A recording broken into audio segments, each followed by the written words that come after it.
各位老不死人和年轻褪色者，对于小圆盾恐怕都非常熟悉。先不提自己能否熟练使用，但是没吃过猪肉总见过猪走，相信很多人都看过那种裸男手持小圆盾把敌人弹得生不如死的视频。那么现实中的小圆盾也能做到游戏中那样吗？弹反如风丝般顺滑吗？或者说小圆盾这种武器真的是用来弹反的吗？今天就让我们一起来看看现实中的小圆盾到底成色如何。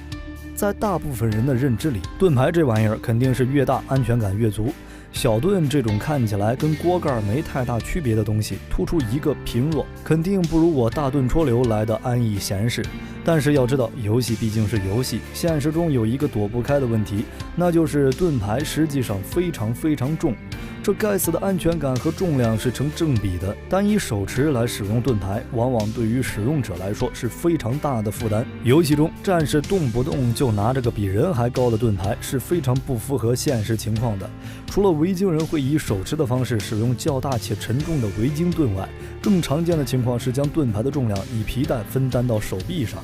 而小盾则不同于中世纪常见的臂盾，后者由肩带携带并佩戴在手臂上，而前者则以单手握手柄使用。小盾的历史与起源非常难以追溯，因为任何类型的圆形盾牌都可以称为小盾，无论它是握在拳头上还是穿在手臂上，只要又小又圆，像个锅盖一样，都可以归类于此。这些盾往往由金属制成，用于偏转冲击，而不是如传统臂盾一般承受冲击。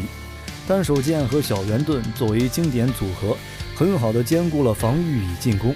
盾牌为右手武器出击时提供了一些保护，在兼顾便携的同时，极大地增加了单手剑的战斗力。同时，小盾灵活而迅捷，配合右手的剑可以做到对各种攻击的格挡，同时仍然允许使用者用自己的剑在任何方向上进攻。与影视剧中寥寥无几的出场相比，在中世纪，骑士和普通士兵之间非常广泛地使用着剑与小盾，甚至比常规意义上的木质臂盾还要多。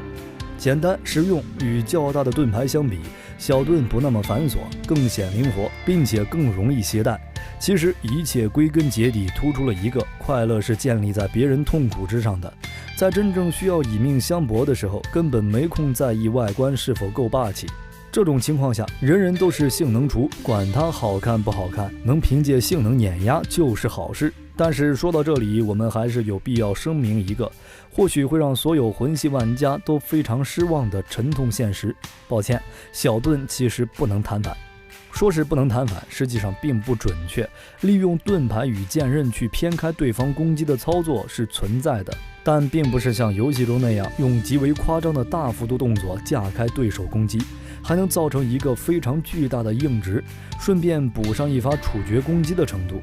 不论是哪个流派，在小盾的使用上都有一个共识：盾牌要伸出去。与防护面积相对较大，同时也较为沉重的臂盾不同，小盾的防护面积较小，同时持握的负担并不太大。于是使用小盾的最优解便是将其主动伸出去，拦截对手可能的剑路。由于多了个小盾，剑盾的使用者对于上半身的防护将会得到极大的提升。在远距离拼剑无法解决对方时，剑客只能选择拉近距离寻找破绽，亦或是攻击对方防护薄弱的腿部，而这便催生了剑与小盾极为经典的课题：剑与盾到底是放一起还是分开？这个争论最后衍生出了分与合两种流派。合派主张剑与盾不可分离，一旦分离便会给予对方从剑与盾中间的缝隙砍进来的机会，而以意大利博洛尼亚流派为代表的分派则主张剑与盾分开，一攻一防，格挡上半身的同时抓对方腿部的空隙。这两个流派直到今天也依然没有争出个结果来，也可以算是一出千古悬案了。由于史学家对剑术和中世纪战争缺乏关注，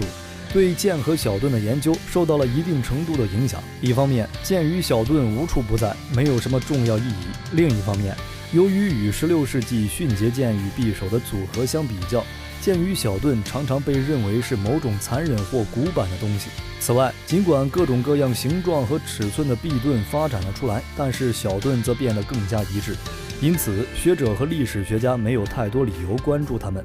同样与臂盾不同，小盾也不具备文章功能。这也可能限制了他们对史学家的一些吸引力。毕竟对于使用者来说，外观或许不重要，但是对后世的研究者来说，研究对象是否生来就拥有一副流量很大的长相是很重要的。好在随着现代欧洲历史武术的流行，人们再次发现剑与小盾组合的武术可以说是西方武术中现存最古老的武术传统流派。不仅仅是最为古老的武术，剑与小盾的组合也是被人使用的时间跨度最长的武器组合。直到18世纪左右，依然有人在练习与使用。剑与小盾作为副武器，极为适应中世纪时的战场与战术。于1100到1300年间，在盔甲发展淘汰了大型盾牌的时期，得到了大规模的应用。在西班牙大方阵的年代，使用剑与小盾的士兵会滚到2个长枪方阵的中央，伏地在头顶的枪林下攻击敌人的腿部。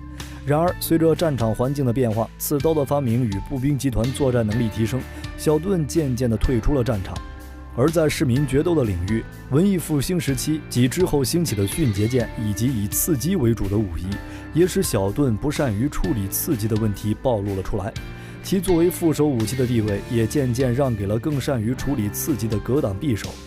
与代表精英的长剑与迅捷剑不同，剑与小盾是属于平民的武器，普通人无力负担繁复的护手，更长的剑身所带来的成本，简单的剑与锅盖成为了他们的选择。很可惜的是，这样经典的组合却在各个影视作品、游戏作品中没有多少露脸的机会。但剑盾同样是幸运的，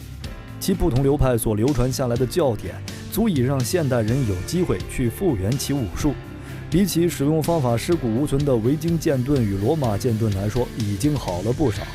不同人喜好也是千奇百怪，在游戏中你到底喜欢格挡弹反流，还是稳扎稳打的盾戳流呢？揭开历史面纱，探寻神秘冷兵器。本期的分享到了这里就结束了。喜欢冷兵器的朋友可以点个关注，下期和您分享更精彩的内容。我们下期内容再见。